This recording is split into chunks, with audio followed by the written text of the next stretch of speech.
Have you ever felt? Are you listening? What's good, everyone? And today I'm gonna talk about microtransactions. Now, you probably know what a microtransaction is, given the fact that the Battlefront 2 shitstorm just happened. But in case you didn't, a microtransaction at its very basic level is when you buy virtual stuff in a video game using real world money. Now, who was the guy or people who came up with this sadistic idea of locking the game away and expecting you to buy it? Well, the people who made it weren't sadistic, first off, because microtransactions paved the way for the free-to-play model, which is, in my opinion, at the present moment, a lot better than the buy-to-play business model, because you're gonna have microtransactions in both. So, I'm just saying, free-to-play looks a lot more attractive. So, Nexon, you probably heard of them. They made Sudden Attack, also a free-to-play first-person shooter. Came up with the idea of a video game in the 90s called Quiz Quiz. Let me clear something up at this point of time. Microtransactions do not necessarily mean that you're gonna have a game in which you need to buy virtual stuff using in-game currency and get a gameplay edge. That is not true. That may not be true. Sometimes microtransactions can be 100% aesthetic, like Paragon and Overwatch, which have microtransactions that will not affect how the game actually goes. The gameplay is not changed irrespective of you indulging in them or not. You got skins and emotes. They don't really make much of a difference. You may have some extra effects. Then we have the other method, which is basically buying weapons or heroes using the in-game currency, which you can buy.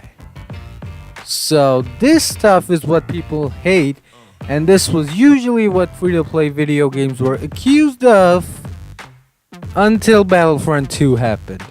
Now, no one really cared about these microtransactions up until Battlefront 2 happened, because loot boxes happened. Now, loot boxes existed before Battlefront 2 happened, but this was a buy-to-play video game with a loot box system.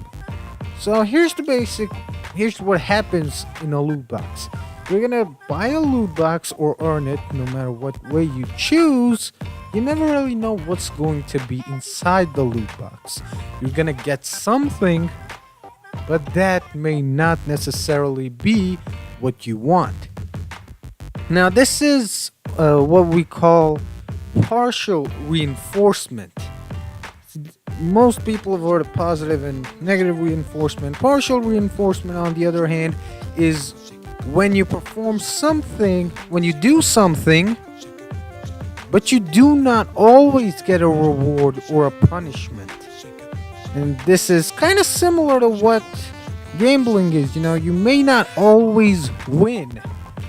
And loot boxes, you may not always get what you want, which also happens to be the reason why the loot box system in Battlefront 2 has been compared to gambling. Now, Paragon also contains a chest and a loot crate system, but this system is not as prominent for two reasons. First, what you'll get is 100% aesthetic. Two, you can always buy exactly what you want using the in-game currency. So if you were to indulge in microtransactions in Paragon, you'd buy the currency first. After you bought the currency, you'd go to the in-game store and you'd buy the desired skin or emote. You do not have to buy a loot crate and leave everything up to fate like you would in Battlefront 2. But are there other ways of doing microtransactions? Yes, there are.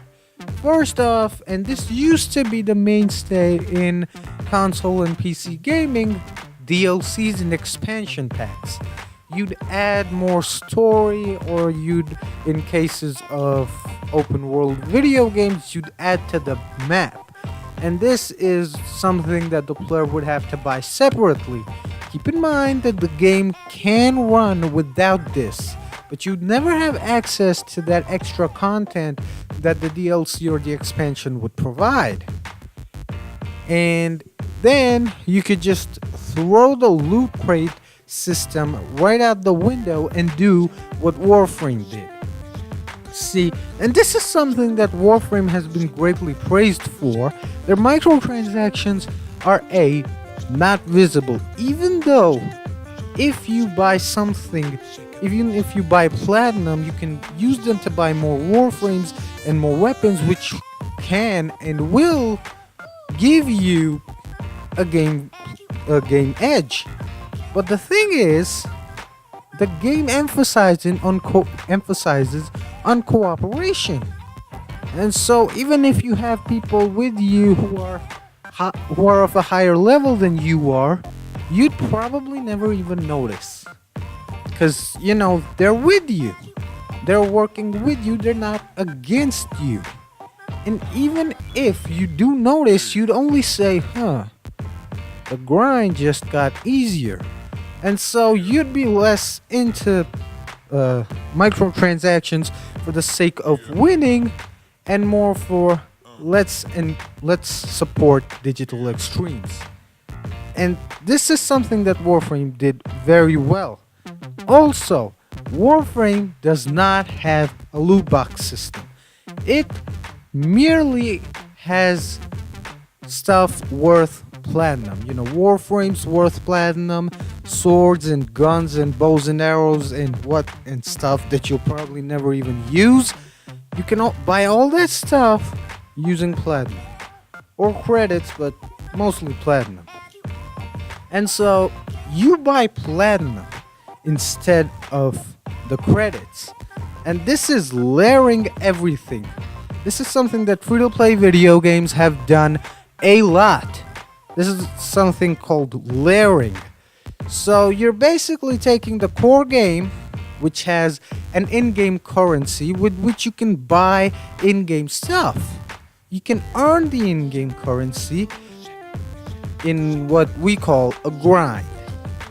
Or you could skip the grind and pay to buy the in-game currency. And so you've layered that microtransaction. You're making it sound like it's optional, even though it may not necessarily be optional. And I am again looking at you, Battlefront 2. So why microtransactions? Well, the obvious reason is more revenue. See, if you're having a buy-to-play video game with microtransactions, such as Battlefront 2, Injustice 2, or Call of Duty World War II, then you are looking at money that you get from A, the sales of the video games, and B, the people who are playing multiplayer and want to get that edge in-game. So that's a very effective method of maximizing revenue, but that doesn't make it anywhere near good. Using microtransactions inside buy-to-play video games is 100% wrong. See, we have been criticizing mobile gaming for making use of microtransactions in their video games. And let's face it, these video games that we've been criticizing are free-to-play video games. We have developed amongst ourselves a very, how do I put this?